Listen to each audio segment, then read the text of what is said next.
저는 토라포션을 12년째 이제 매일 성도들과 함께 새벽 예배에서 이렇게 나누면서 그 은혜의 자양분을 말씀의 어떤 깊숙한 곳에서 이렇게 끌어올리는 그런 기쁨들을 누릴 수가 있었습니다.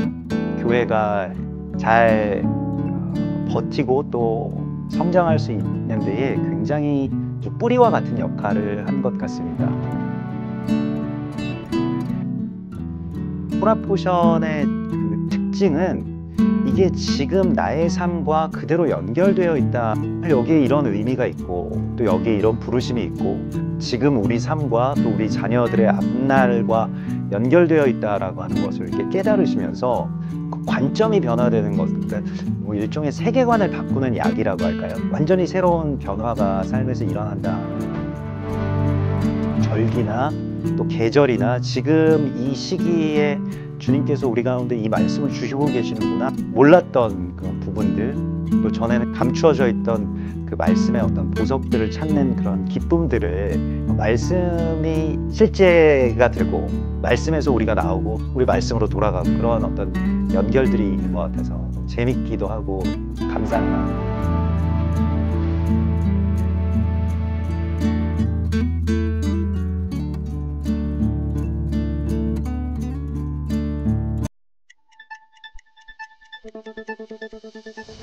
(2025년 4월 3일자) 이스라엘 투데이. 오늘로 이스라엘과 하마스 간 벌어진 전쟁 545일째를 맞이하고 있지만 아직도 가자 지구 안에는 25명의 이스라엘 생존 인질, 그리고 생사를 알 수 없는 34명의 인질, 모두 59명의 이스라엘 인질들이 아직까지도 가족의 품으로 돌아오지 못하고 있습니다. 그럼에도 불구하고 우리나라를 포함한 전 세계 언론들은 이스라엘 군이 가자 지구를 향해서 공격하면서 많은 희생자가 발생하고 있다고 그런 뉴스만 내보내고 있지요. 이 전쟁이 왜 일어났는지 그 근본적인 원인은 벌써 까마득히 잊은 것 같습니다. 그래서 오늘도 이스라엘의 진실을 알려주기 위해서 이유진 PD가 나왔습니다. 어서 오십시오. 제가 오늘 오프닝부터 이렇게 버벅거리네요. 지난주에는 우리 이유진 PD가 감기 때문에 기침을 많이 했는데 괜찮습니까? 네, 좀 나아졌습니다. 기침이 안 나오죠? 네. 네. 자, 첫 번째 질문부터 하겠습니다. 제일 먼저 궁금한 것이 지금 이스라엘 하마스 간의 휴전 지금 어떻게 돼가고 있는지, 휴전 협상 진행되고 있는 건 맞습니까? 네, 근데 아직도 이스라엘과 하마스가 이제 서로 다른 제안을 자꾸 하면서 이제 휴전 협상이 아직도 난항을 겪고 있는 상황인데요. 최근 이집트가 중재를 하면서 하마스는 그 이집트가 중재한 중재안인 50일 동안 휴전을 하는 조건으로 인질 5명을 석방한다, 여기에 동의를 했어요. 하지만 이스라엘은 생존 인질 11명을 석방을 하고, 그리고 사망한 인질의 시신까지 반환하는 것을 포함해서 이제 역제안을 했는데, 어제자 보도에 따르면 하마스가 이스라엘 측의 이 역제안을 거부를 했다고 합니다. 그리고선 당초에 합의를 한 대로 2단계 협상에 즉각 착수할 것을 주장했다고 하마스가 했습니다. 네, 그리고 어제부터 뉴스를 보니까 이제 슬슬 이야기가 나오고 있는 것이 이스라엘 군이 가자지구 남쪽을 아마 공격하려고 하는 것 같아요. 그 라파 지역 주민들 보고 대피하라고 경고했다라는 그런 뉴스가 나왔습니다. 네, 맞습니다. 31일에 이제 IDF가 가자지구 남부 라파 지역 전역에 대피령을 내린 것인데요. 지난달에 휴전이 종료되고 하마스와 이스라엘의 그 전투가 다시 재개가 되면서 그 이래로 가장 큰 규모의 대피령이라고 하는데요. 그만큼 대규모 공습 재개가 임박했다라는 분석들이 나오고 있습니다. 실제로 IDF 아랍어 대변인인 아비하이 아드라이는 SNS의 X를 통해서 대피 권고 지역 지도를 게시를 하면서 주민들에게 가자 남부 해안의 인도주의 그 지역인 알-마와시 지역으로 이동할 것을 요청을 했습니다. 네, 해당 대피 지역은 라파와 칸 유니스 사이의 광범위한 지역인데요. 이곳은 지금까지 이스라엘 지상군들이 진입하지 않았던 곳이라고 합니다. 그리고 지난주에 그 이희준 PD가 전해주기로 그 가자지구 안에서 수천 명의 주민들이 하마스에 반대하는 시위가 있었다, 이런 얘기를 했어요. 그러자 이번에는 하마스가 가자지구 주민을 납치해서 고문해서 심지어는 살해까지 했다. 이런 뉴스가 있습니다. 네, 맞습니다. 그 연장선인데요. 최근 가자 지구에 있었던 그 하마스 시위, 반 시위에 참여를 했었던 22세 청년 오다이 알 라베이라는 청년이 이제 하마스의 군사 조직인 알 카삼 여단에 의해서 납치가 된 거고요. 이제 고문을 당하고 살해가 된 사건입니다. 근데 이 라베이 시신을 생생하게 보여주는 이 영상이 지금 온라인에 떠돌고 있는데 그 해당 영상에서는 시신이 굉장히 많이 훼손이 되어 있고 그리고 많은 고문을 당한 것으로 보이는 그런 영상이었습니다. 너무 잔인해서 이제 보여드릴 수는 없지만 이 사건 이후로 가자 지구에서 이제 하마스의 반대 시위가 더욱더 지금 거세지고 있는 상황이라고 하고요. 그리고 하마스를 지지하는 일부 세력은 이 알 라베이에게 반역 행위가 있었다라고 주장을 하면서 오히려 이 라베이의 죽음을 정당화하는 움직임도 있었다고 합니다. 이유진 PD님 그 영상 봤어요? 네, 봤습니다. 아유, 끔찍하죠. 네. 그것만이 아니라 이번에는 반대로 가자지구 주민이 하마스 대원을 살해하는 일까지 일어났어요. 아주 굉장히 분위기가 살벌해지는 것 같은데 가자지구 주민이 하마스 대원을 왜 살해한 겁니까? 이거는 이제 가자지구 중부에서 있었던 일인데 데이브 알 발라흐라는 지역에서 있었던 사건입니다. 그 지역에 있는 아부 삼라라는 가문의 일원이 이제 밀가루를 받으려고 줄을 서고 있었던 와중이었는데 하마스 대원 중에 한 명이 총격을 가해서 그 총격이 사망을 했습니다. 근데 이것을 시초로 해서 분노한 그 아부 삼라 가문의 구성원들이 그 해당 총격을 가했던 하마스 대원을 추적을 해서 체포를 하고 그 데이르 알 발라흐 입구까지 끌고 가서 거기서 여러 명이 총격을 가해서 살해를 한 사건인데요. 이 해당 처형 장면이 영상 자체가 팔레스타인 소셜미디어에 계속 공유가 되고 있고 가자 시민들 사이에서 이만큼 하마스에 대한 분노가 올라오고 있다라는 것을 다시 한번 보여주고 있습니다. 그야말로 지금 가자지구 안은 그 아비규환이나 다를 바가 네. 없을 것 같아요. 자, 이번에는 이스라엘 북쪽을 좀 살펴보도록 하죠. 지난 4월 1일 날 이스라엘 군이 레바논 베이루트를 또 공습을 했습니다. 이번엔 누구를 제거했습니까? 이번에는 이제 최근에 그 이스라엘 공군이 베이루트 남부에서 헤즈볼라와 그리고 이란 쿠두스군의 대원을 동시에 하고 있는 하산 알리 바디르를 제거했다고 밝혔습니다. 근데 심지어 이 바디르는 최근에 하마스 요원들을 지휘하고 지원을 하기도 했다고 알려졌는데요. IDF에 따르면 이 바디르가 이스라엘 민간인을 상대로 한 테러 공격을 계획하고 있었다고 합니다. 그런 만큼 IDF가 이 이스라엘 민간인 보호를 하기 위해서 이제 긴급 조치를 취해서 정밀 타격으로 이 타겟을 빠르게 제거한 작전을 진행했다고 덧붙이기도 했습니다. 이번엔 이스라엘 남쪽 이집트 상황을 볼게요. 이집트가 요즘 시나이 반도의 군사력을 강화하고 있다 그래요. 이집트는 또 왜 이러는 겁니까? 이제 이스라엘 보안 소식통에 따르면 이집트가 허용된 병력수를 초과해서 군대를 배치하고 그리고 항구 시설도 확장을 했고 그리고 공항 활주로까지 연장하는 등의 이런 여러 가지 행위들을 지금 하고 있다고 하는데요. 해당 사실에 관련해서 이집트가 따로 그 이유나 어떤 성명을 내지는 않았습니다. 하지만 이스라엘 측에서는 이러한 상황들에 대해서 결코 용인하지 않을 것이고 그 카이로의 위반 행위를 좌시하지 않을 것이다라고 강조를 했습니다. 그리고 현재 이스라엘은 이 문제를 해결하기 위해서 이집트와 미국과 함께 논의 중이라고 알려진 상황입니다. 레바논, 이집트 정신없는데 터키까지 지금 정신이 없어요. 터키에서는 수백만 명이 모여서 그 터키의 에르도안 대통령을 반대하는 대규모 시위가 일어났다고 합니다. 네, 맞습니다. 이제 튀르키 이스탄불에서 일어난 대규모 시위인데요. 지금 최근에 있었던 에크렘 이마모올루 시장에 체포가 있었는데 그 체포에 반발하면서 대규모 반정부 집회가 일어난 것입니다. 네, 이스탄불 시장인 이 이마모올루는 최근 부패 혐의로 체포된 후에 수감이 된 것인데 이 해당 체포에 있어서 정치적 동기가 깔린 것이다라고 이제 알려졌고 그로 인해서 튀르키에 이제 전국적으로 이런 분노가 확산이 된 것인데요. 참고로 이 이마모올루는 에르도안 대통령의 강력한 경쟁자로서 야당 공화인민당의 차기 대선 후보로 지명된 상태였다고 합니다. 어쨌든 이번 시위가 이제 10여 년간 벌어진 시위 중에서 가장 큰 대규모 시위라고 알려졌고요. 일부에서는 이 시위 인원이 수백만 명에 달한다라고 추정을 하고 있습니다. 또 이 말테페 광장에 모인 시민들은 튀르키 국기를 흔들면서 민주주의를 지켜야 한다 이렇게 구호를 외쳤고요. 에르도안 정부의 탄압에 항의를 하고 있는 거라고 합니다. 말이 수백만 명이죠. 수백만 명이면 엄청난 인파예요. 터키, 야 이거 큰일 났네요. 터키뿐만 아니라 이번엔 이란 얘기를 좀 해봐야 되겠는데 이란은 식수 때문에 또 난리예요. 물 때문에. 먹을 물이 부족하다는 얘기인데 얼마나 심각하면은 이 물 때문에 이란 정권이 붕괴될 수도 있다, 무너질 수도 있다 이런 얘기를 합니다. 어느 정도길래 그렇습니까? 현재 이란의 이 물 부족 사태는 이제 국가적 위기 수준이다라고 평가될 만큼 굉장히 심각한데요.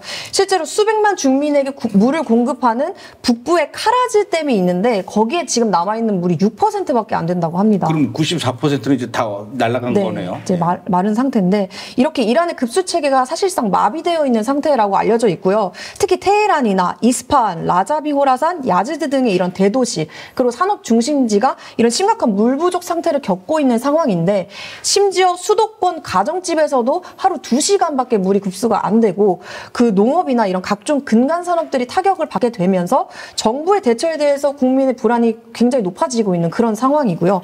이런 물 위기의 원인으로 지금 꼽히고 있는 게 부실한 수자원 관리 그리고 지난 50년간 250% 이상의 인구 증가가 있었고 그리고 구식 관계 기술의 사용 등을 원인으로 꼽고 있습니다. 근데 또한 1979년 혁명 이후에 자급자족 경제 시스템을 개발하면서 이란이 농업을 장려했는데 그 결과로 수자원 고갈이 계속해서 가속화됐다고 합니다. 1967년도에 이스라엘이 제3차 중동 전쟁, 6.1 전쟁을 일으켰어요. 이 6.1 전쟁을 일으키게 된 결정적인 원인도 물 때문에 그렇습니다. 물 때문에 이 전쟁이 납니다. 그래서 6.1 전쟁을 또 다른 말로 물의 전쟁이라고 얘기를 할 만큼 물 때문에 정권이 붕괴될 수도 있다라는 말, 그냥 나온 말이 아니에요. 자, 이번엔 미국의 도널드 트럼프 대통령도 이란에 대해서 또 폭격할 거다 이렇게 경고를 했습니다. 왜 경고를 한 겁니까? 사실 일전에 트럼프가 이란에게 2개월의 기한을 주고 핵 프로그램에 대한 협정을 체결하도록 서한을 보낸 적이 있었는데요. 지금 현재 몇 주가 흘렀음에도 불구하고 이란에서는 어떠한 합의 조짐도 보이지 않다 보니까 이제 트럼프가 이란을 조금 더 압박하는 이런 조치를 취한 것으로 보이는데요. 트럼프 대통령은 이란이 핵 프로그램에 대한 이 새로운 합의에 도달하지 않을 경우에 이전에 본 적이 없는 폭격이 있을 것이다 라고 이제 위협을 가하고 있는 상황이고 이에 대해서 이란은 자신들을 공격하면 더더욱 핵무장을 할 것이다 라고 맞서고 있는 그런 상황입니다. 현재. 그런데 말이죠. 그저께죠. 4월 1일 날 예멘의 그 후티 반군이 미국이 자랑하는 무인기가 있어요. 일명 하늘의 저승사자, 하늘의 암살자라고 불리는 MQ-9 리퍼 드론이에요. 무인기. 이걸 격추시켰다고 막 난리를 치면서 그 격추당하는 장면, 동영상도 막 공개하고 그랬는데 미국의 자존심이 많이 상해 있을 것 같아요. 이거 MQ-9 한 대에 우리나라 돈으로 한 400억 넘는다고 하는데 이게 맞았으니까 네. 후티가 신났어요. 맞아요. 지금 후티 주장에 따르면 벌써 미국 드론 16번째 지금 격추했다. 와. 이렇게 주장을 하고 있습니다. 근데 이번에 격추했다고 주장하는 게 말씀하신 것처럼 MQ-9. 이제 MQ-9 리퍼가 그야말로 세계 최고 군용 무인기로 꼽히는데 대략 이제 3천만 달러 정확하게 말씀하셨는데 441억 원 수치라고 합니다. 그거. 그래서 이 리퍼가 죽음의 신이라는 뜻이라고 하는데요. 근데 실제로 이 MQ-9 리퍼는 그동안 수많은 적들을 제거하는 데 사용이 되었다 보니까 이런 하늘의 암살자라는 별칭이 붙었다고 합니다. 근데 후티가 공격한 이 격추 영상에는 후티 방공망이 MQ-9 리퍼로 추정되는 비행체의 나라가 꽂히면서 폭발하는 그런 장면이 담겼는데요. 후티가 이 미군 무기 격추에 사용한 무기는 현지에서 제조한 미사일이다라고만 했을 뿐 어떠한 구체적인 정보는 제시하지는 않았습니다. 제가 보기에는 아마도 이란제 미사일일 것 같아요. 예. 그나저나 이제 좀 도널드 트럼프 저 영상 보고 그야말로 뚜껑 열릴 것 같은데 큰일 났습니다. 이제 후티 어쩌면 조만간 지구상에서 없어질 수도 있어요. 네. 미국이 저렇게 화가 나기 시작하면 트럼프 코털을 건드린 겁니다. 자, 이번에는 좀 부드럽게 두들겨 부수는 얘기 하지 말고 영화 얘기를 좀 해볼게요. 벌써 20년 전 얘기입니다. 2004년도에 멜 깁슨이라는 이 영화 배우가 직접 연출을 했어요. 패션 오브 크라이스트 보셨어요? 네, 패션 오브 봤어요. 크라이스트. 저도 그거 보면서 막 예수님께서 마지막에 막 이 십자가 지고 골고다 언덕을 향해서 올라가는 그 장면 아주 생생하게 봤는데 그 영화 이후에 속편을 다시 만든다라는 뉴스가 나왔는데 이 뉴스를 특이하게도 이스라엘 신문에 보도가 됐어요. 그 영화 제목이 속편, 패션 오브 크라이스트의 속편 제목이 The Resurrection of the Christ. 어떤 내용입니까? 이제 예수의 부활과 죽음 그 사이에 3일이 있지 않습니까? 그 3일을 다룰 예정이라고 하고요. 그리고 영적이고 초자연적인 부분들을 다룰 계획이라고 합니다. 이 멜 깁슨 감독이 이 해당 프로젝트에 대해서 대규모 프로젝트다 이렇게 전했고요. 그리고 천사들의 타락부터 마지막으로 사도들의 죽음까지 이렇게 비선형적으로 이야기를 전개할 것이다 라고 밝혔습니다. 근데 이번 예수역에는 그 전에 패션 오브 크라이스트에서 예수역을 맡았었던 짐 카비젤 배우가 다시 한번 이렇게 맡게 될 것이라고 하는데 아무래도 시간이 좀 많이 흘렀다 보니까 이제 CGI 기술을 좀 도입해서 활용할 예정이라고 보입니다. 그리고 또 속편 촬영은 올해 8월에 로마 치네치타 스튜디오에서 시작할 예정이라고 하는데 뭐 빠르면 몇 주 안에도 시작할 수 있다 이런 보도도 있더라고요. 근데 일부 소식통에 따르면 이 영화가 2026년 부활절 그 시즌에 개봉될 것이다 이렇게 뭐 예측은 하고 있지만 정확한 개봉일은 아직은 이제 공개되진 않았습니다. 사실은 제가 이 영화를 꼭 만들고 싶었어요. 그러니까 보통 이제 멜 깁슨이 만든 것처럼 예수님이 십자가에 매달려서 돌아가시고 운명하고 끝나는데 저는 그 이후에 예수님이 부활하시고 하늘로 승천하기까지의 그 과정을 그래서 분명히 예수님께서 하늘로 올라가시기 전에 내가 다시 올 거다. 재림의 약속을 하는 메시지가 담긴 영화를 만들고 싶었었는데 저보다도 멜 깁슨이 더 빠르고 일단 돈이 많으니까 저는 돈이 없고 그나저나 이게 짐 카비젤 20년 전에는 예수님 여기 그나저나 뭐 그럭저럭 잘 어울렸는데 20년 정도 세월이 지났으면은 짐 카비젤도 20살이나 먹었으니까 늙었을 텐데 괜찮을지 모르겠네요. 네.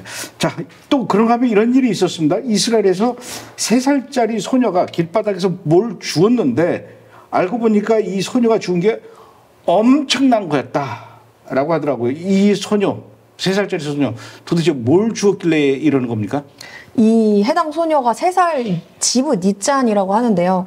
지난달 초에 가족이랑 같이 텔아비브 남동쪽에 있는 고고학 유적지. 저 왼쪽 두 번째 있는 소녀인가 보죠? 네, 맞습니다. 이제 텔 아세가 지역을 산책을 하던 중에 땅에서 반짝이는 돌멩이 하나를 주웠다고 합니다.